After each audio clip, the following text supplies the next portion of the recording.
pie, but you got to lie, steal, and cheat to get it. Step on somebody's feet to get it, and our toes have been swollen for so long. They do us so wrong, but we just stand there and take it. Nature rips the mask off, so now they can't fake it. We stand here butt naked. This is your nation's poor, but you still turn around and ask us for our kids for war. And the battalions from the bayou that don't know what they over there fighting for, what can you possibly say to them when they learn their parents died, casualties of the war and poverty, waiting for help outside a damn stadium? It's The Ugly Show. So on a funny note, I have 3 children. 2 of my beautiful kids are here somewhere. My son's over there skateboarding, my daughter's out here somewhere. But, oh, there she go waving. Hey! Now my son said something real funny, right? He said something real funny. He was watching the whole, you know, rest in peace Michael Jackson. But Jermaine Jackson, my son said, is it just me? Or does Jermaine Jackson look just like the Tin Man? I just thought that was funny. I mean, I just share funny stuff sometimes. So, kids, they say the darndest things, you know. So my father always told me I'd understand when I got older. This internal hurt of a lone soldier, so held firmly in my right arm with her head on my shoulder, because that's the way she likes me to hold her. That's what I told her. Speaking about my daughter, in order to save face, because just before the embrace and all the I love yous and I miss yous, she clearly let me know that she had issues. Talking about, Daddy, where you been? And just then my mind began sinking back. Thinking back to those Saturday seldom show-up days, those seem like my father don't want to bother helping me grow up days. So sick of not seeing my dad, I want to throw up days, those my mom said you shouldn't come nowhere near where we resided cause she decided to blow up days.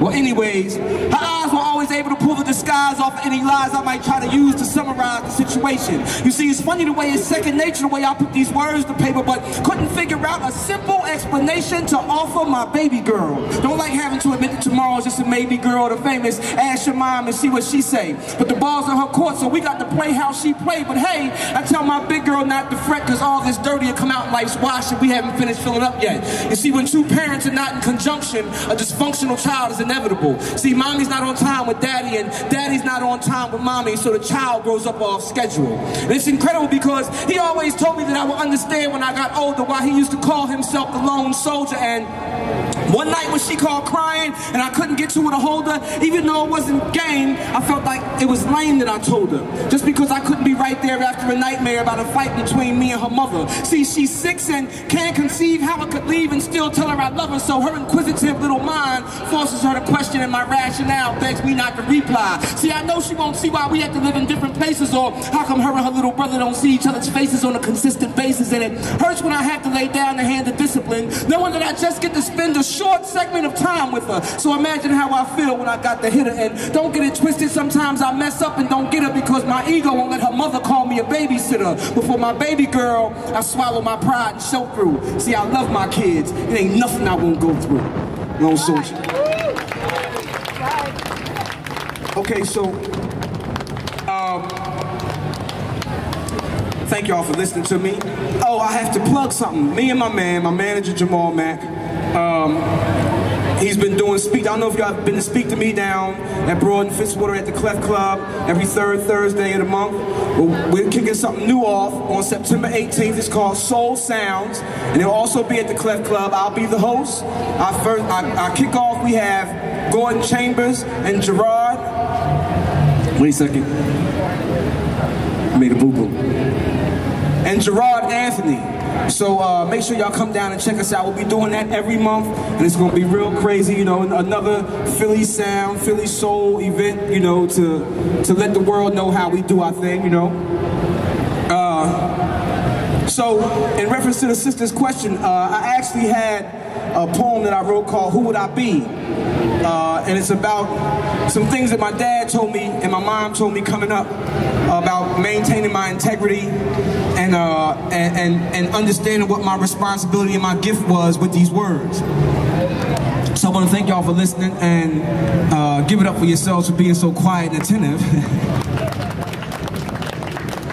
And man, I want to thank Neighborhood to Neighborhood for having me again for another year. I really appreciate it. I'd love to come back, and who knows how many times I done rode up and down Baltimore Ave, so who would have thought I'd be sitting here on the stage actually performing in the middle of Baltimore Ave, so that's crazy for me.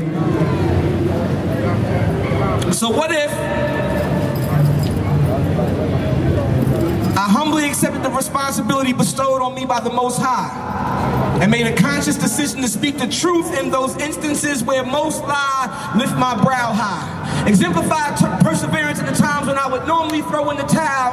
Yeah, I know sometimes this life looks foul, but what if I showed you how to get through it? You see, the lighter side of living is hidden just beneath the darkness. What if I told you I knew how to get to it? Who would you think I was or assume me to be? You see, there's no real difference between you and me. I just recognize my destiny is to help you reach yours.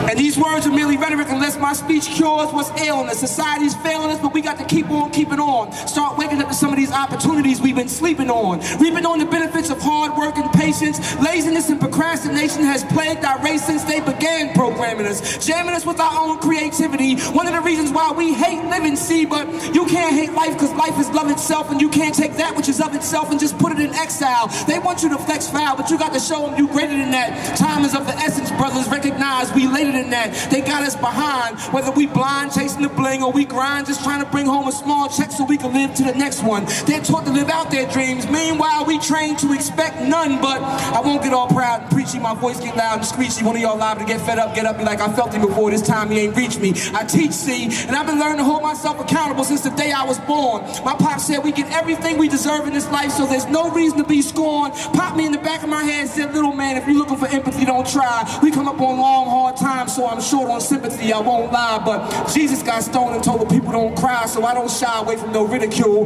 I just spit a jewel and keep stepping. Ain't pinning God's wrath, be my weapon, freedom in a true path, what I'm repping. You never catch me stepping to fetch nothing that won't help my people see clearer. That's why before I play, I pray with humility and look myself dead in the mirror and say, self, who would you be if you recognized the truth of what it was and didn't use your God-given talent to spit it? Man, you ain't a star, you just Lamar. The words are, don't you ever forget it. Peace, West.